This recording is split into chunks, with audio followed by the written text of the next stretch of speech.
Hello, guys and gals. Happy Halloween. It is raining out.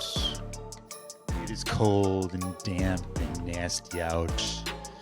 And I'm just laying here in my crypt. Or my bed, same thing.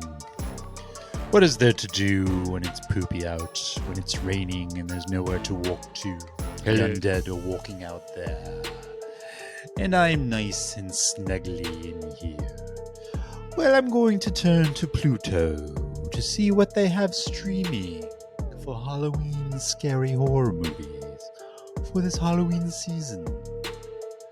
So let's see what they have, shall we?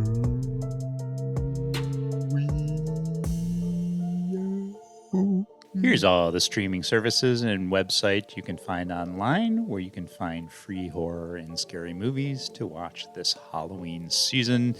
And 5 movies we'll be covering this time out through Pluto, and actually all 5 of these were pretty good. And then all the links will be down in the description for the free movies that we cover and review here. And certainly put down any thoughts you may have down in the comments and any films you may recommend for this Halloween season.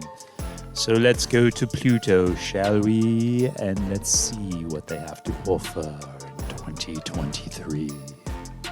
Jacob's Ladder is a 1990 American psychological horror film directed by Adrian Lynn, produced by Alan Marshall, and written by Bruce Joel Rubin. The film stars Tim Robbins as Jacob Singer, an American infantryman who experiences before and during his service in Vietnam results in strange, fragmentary visions and bizarre hallucinations that continue to haunt him. As his ordeal worsens, Jacob desperately attempts to figure out the truth. The film's supporting cast includes Elizabeth Pena and Danny Aiello. Jacob's Ladder was made by Roku Pictures 10 years after being written by Rubin, despite only being moderately successful upon its release. The film garnered a cult following, and its plot and special effects became a source of influence for various other works, such as the Silent Hill video game series. I applaud the film as it wasn't ambiguous. I can't stand movies where the filmmaker thinks they're so clever to give clues as to what they're trying to convey on screen. It's so pompous, arrogant, and pretentious. Tell us your intentions. We can't read your mind. What is the message that you're trying to convey? And if I don't get the message by the end of the film, then that's not a reflection on me not getting it. It's a reflection on you, the movie maker, not relaying it clearly enough. I don't mind a movie that makes you think. I don't want a movie that makes me frustrated. That has always bugged me as a movie watcher. I reviewed the film The Shining yesterday, and that's exactly what I mean. I have no idea, zippo, what the ending meant, and neither does anyone else I know who has also seen the movie. I've asked. I'm not a giant Stanley Kubrick fan anyway. I think his films are beyond overrated. The only exception may be Full Metal Jacket. I've never seen Spartacus, so can't comment on that. And I apologize. This is a Jacob's Ladder review and not my thoughts on Stanley Kubrick. The point and the reason I bring Kubrick up is his films are pretentious.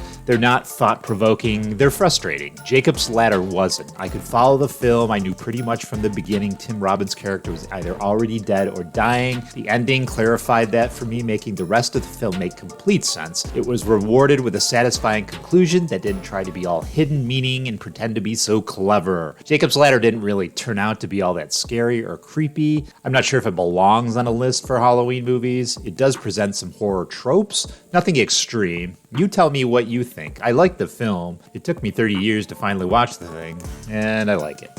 Saw is a 2004 American horror film directed by James Wan in his feature directorial debut and written by Lee Whannell from a story by Wan and Whannell.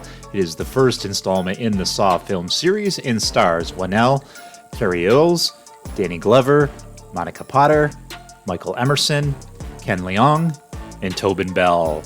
The film tells a non-linear narrative revolving around the mystery of the Jigsaw Killer, who tests his victims' will to live by putting them through deadly games where they must inflict great physical pain upon themselves to survive. The frame story follows Jigsaw's latest victims, who awaken in a large, dilapidated bathroom, with one being ordered to kill the other to save his own family. The film was originally written in 2001, but after failed attempts to get the script produced in Juan and Winnell's home country of Australia, they were urged to travel to Los Angeles. In order to help attract producers, they shot a low-budget short film of the same name from a scene out of the script. This proved successful in 2003 as producers from Evolution Entertainment were immediately attached and also formed a horror genre production label, you might have heard of it, called Twisted Pictures. The film was given a small production budget and was shot in 18 days.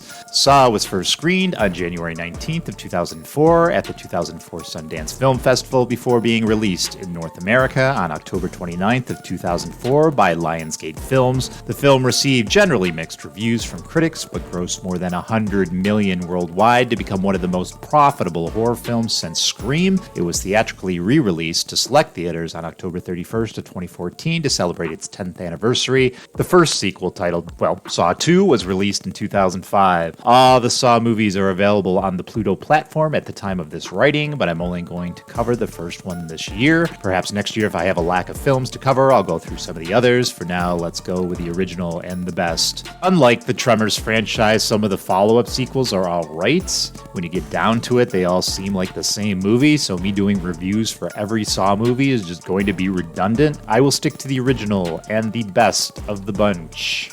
That was just one of those films that were unsuspecting for me, meaning I had no idea what I was getting into when I started watching it, and just from beginning to ending, I was just invested in the entire picture. It drew me in and grabbed me. The characters, the actors that they got to portray the characters, just the setting, the script was good. Everything was fantastic, and I love the first Saw movie, and I've seen it several times. I think it's more suspenseful than horror. It kind of turned more graphic as the rest of the franchise continued. Who can't love that ending theme? And that's the theme that is carried through the entire franchise. Love it. I guess the feeling I can compare it to is the first time I saw John Carpenter's Halloween, also a movie I had no clue what it was about or what to expect.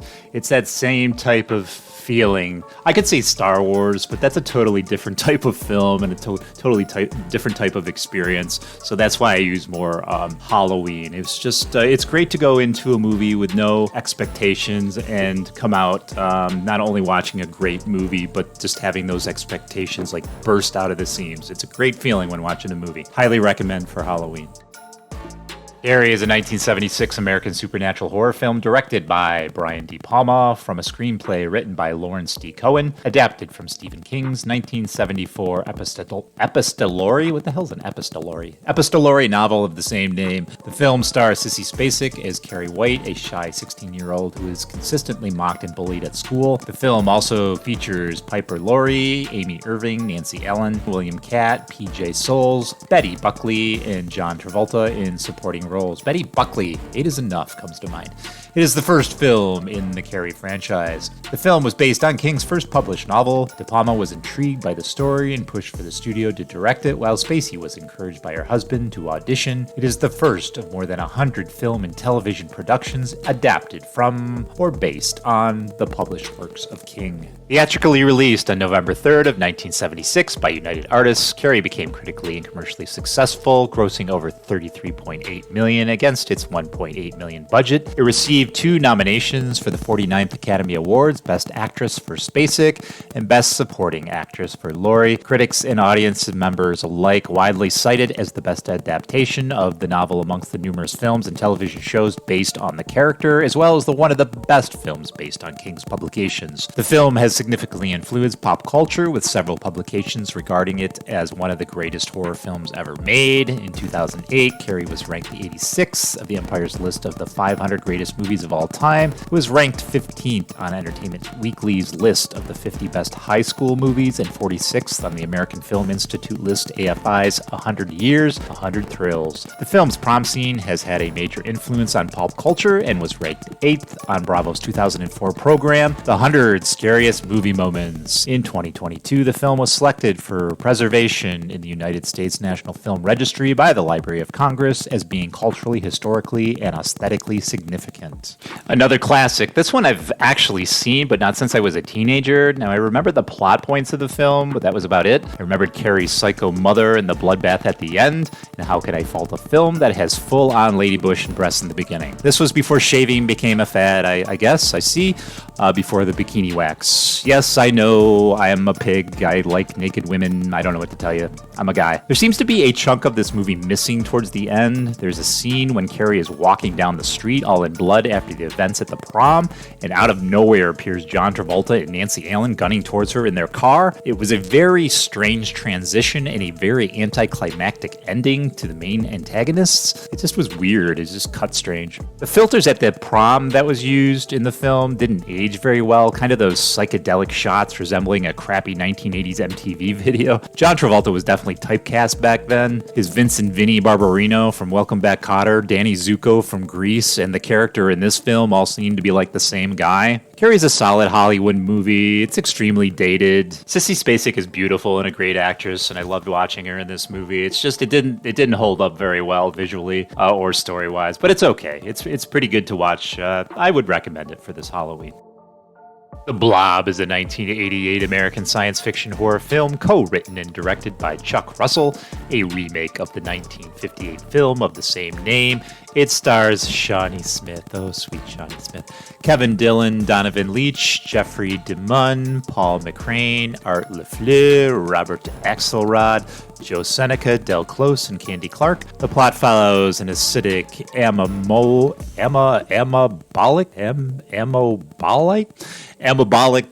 organism that crashes down to Earth in a military satellite, which devours and dissolves anything in its path as it grows. It is the third film in the Blob film series. I didn't know there was a Blob film series. Filmed in Abbeville, Louisiana, The Blob was theatrically released in August of 1988 by TriStar Pictures and was a box office failure, grossing $8.2 million against its budget of approximately $10 million. Though it received a mixed response from critics, the film has since accrued a cult following. I went to see this movie in the theater. I was hanging out with a girl at the time I worked with and did ask her out, but the only reason that I found out she accepted was she was trying to make her ex-boyfriend jealous. I found out at the end. She was using me, basically. It was a bizarre thing. I went to a restaurant with her family where I think he worked or hung out. I'm really not sure. I don't know if she got back with him or whatever happened to her. She just wanted to have me in public so he could see her with someone. She left where we worked and didn't keep in touch. I would see her a couple times at a local bar when I was younger, and I did say hello, and she would give me like this shit-eating grin and ignore me. In all fairness, I was probably drunk at the time. The fun of youth. Anyways, where was I? Oh yeah, The Blob. Sorry, I was having a flashback because I took her to the theater to see this movie. I love The Blob. I've seen it multiple times over the years, and I highly recommend it as a Halloween treat. Understand that everyone has different tastes and different attractions. I always thought Shawnee Smith was one of the most beautiful women I've ever seen, and I still do. She has aged very, very well. I'm not one to have a crush on movie actresses. Shawnee is one of the few. To me, she is perfection. And now that I'm reading this, I must have written this a couple months ago because now I do have a girlfriend. Girlfriend, Shawnee means nothing to me, Jennifer. It was just a 40-year fling. It's over now, and Shawnee didn't even know.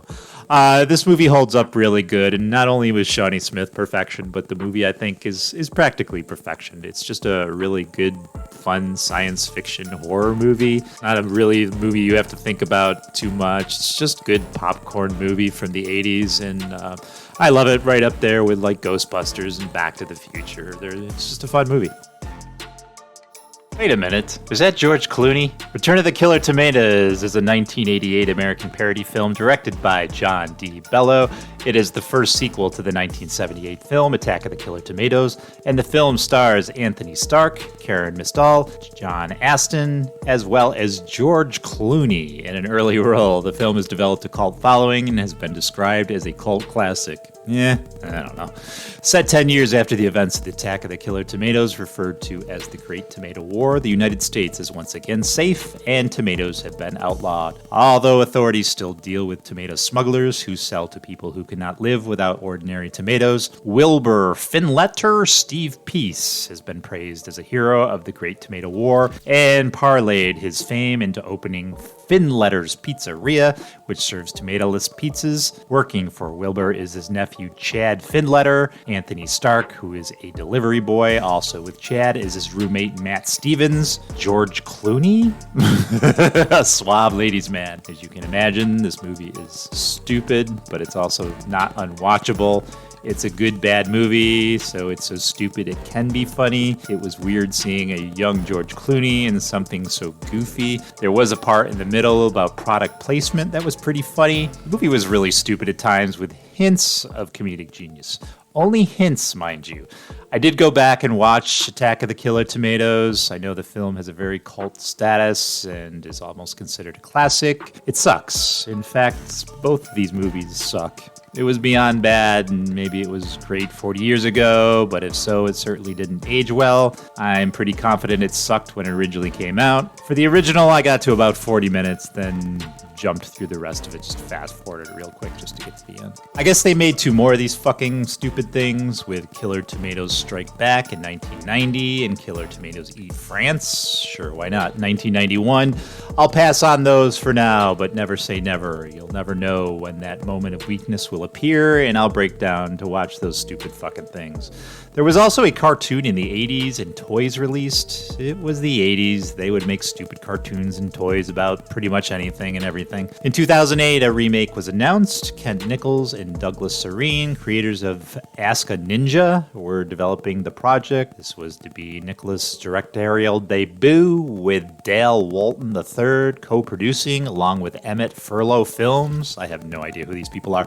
In 2011, John DeBello said that Ask Ninja creators were no longer involved. I have no idea what Ask a Ninja is either. In July of 2018, Steve Peace and Costa Dillon, don't know who they are, announced a reboot at the San Diego Comic-Con. Filming began in July of 2019, directed by Dustin Ferguson. Again, don't have clue who that is. Who the hell knows what happened with that? And frankly, who the hell cares? Attack of the Killer Tomatoes was an idea that went way beyond its shelf life. Let's die. Let it be squashed. Tomato squashed. Just throw in Pluto TV or use the link in the description. And what I normally do is go to On Demand unless you want to watch live. There are probably some horror movies that are live that are running right now. But if you want to start from scratch, I just scroll on down until I find what I'm looking for, which would be It's Coming, I can feel it in my bones. Horror, here it is. And then just go all the way over. I view all, and there you go. You got tons and tons. There's Carrie. We did that. We reviewed that one in this video. There's the Saw franchise right there. So if you want to check out all the Saws, and just oodles and oodles and oodles of horror movies for your Halloween enjoyment. All right, gals and guys, it's still raining out, so I guess I'll jump on another streaming service and do another video and some reviews for you. So make sure you check them out tomorrow. Boom.